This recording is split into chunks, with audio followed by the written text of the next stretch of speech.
Let's talk about lessons you can learn from Walmart and Amazon that you could implement and put into your business today. I was speaking to someone the other day about Amazon versus Walmart and the advantages of each. So one advantage is that Walmart has a distribution center that is in everyone's backyard, or the vast majority of Americans' backyards, as well as international backyards. And but the downside is that they essentially can't list a product that isn't local to you. So when you pull into the parking lot, they've got to have what you're looking for, or they lose the sale. If you then look, Amazon can list tons of things that are in even my home as an Amazon seller. And then they essentially force UPS and FedEx to do the driving to you. In most cases, I understand that Amazon is doing their own logistics, but by and large, they can list things that they don't actually physically have control over. So the question becomes, how does Walmart win? Well, Walmart's got speed.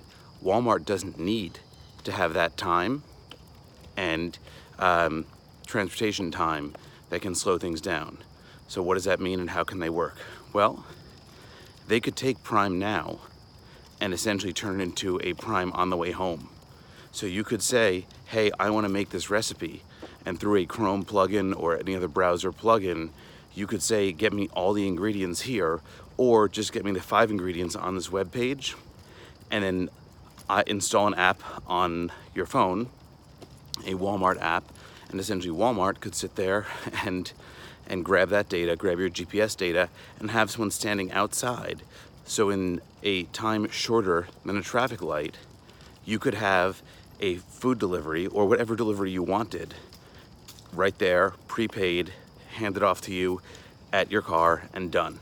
Now granted, this is not simple, and the devil is in the details, as everyone knows. Hold on one second, dog break.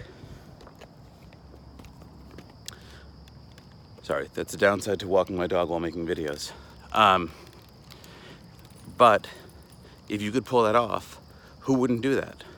Instead of waiting and trying to find where a box was placed, which may be in a number of places depending on where you live, or waiting for a package room to stay open if you live in a metropolitan area, you could have a quick stop at a Walmart.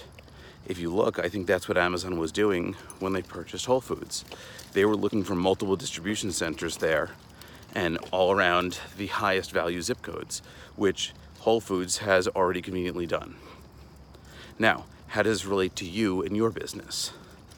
Well, I was speaking to a babysitter of ours whose family owns a deli.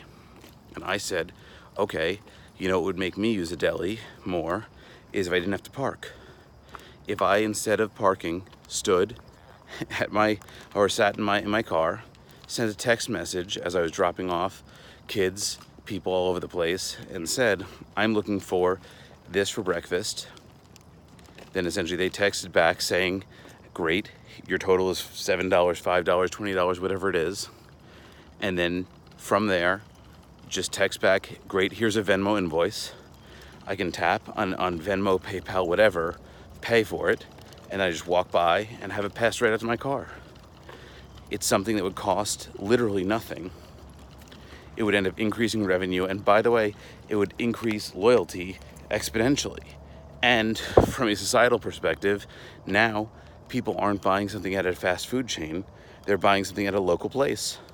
And that local place is supporting local businesses, local everything. So again, you may not have the infrastructure of Amazon.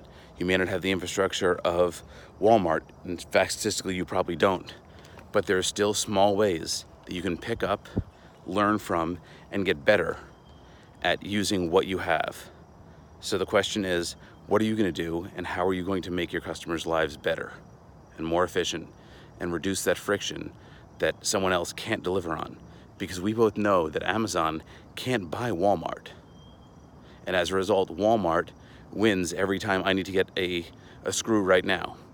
And I can't wait for something right now, or a small part when I'm trying to fix something at someone's house. When I'm there now, I need it now. I don't need it even in an hour. So What do you have that's sitting in your backyard? What are the things that are very simple to do that you've overlooked, didn't think about, and feel like could be accomplished very, very simply? That's my thought for the morning. Have a great day.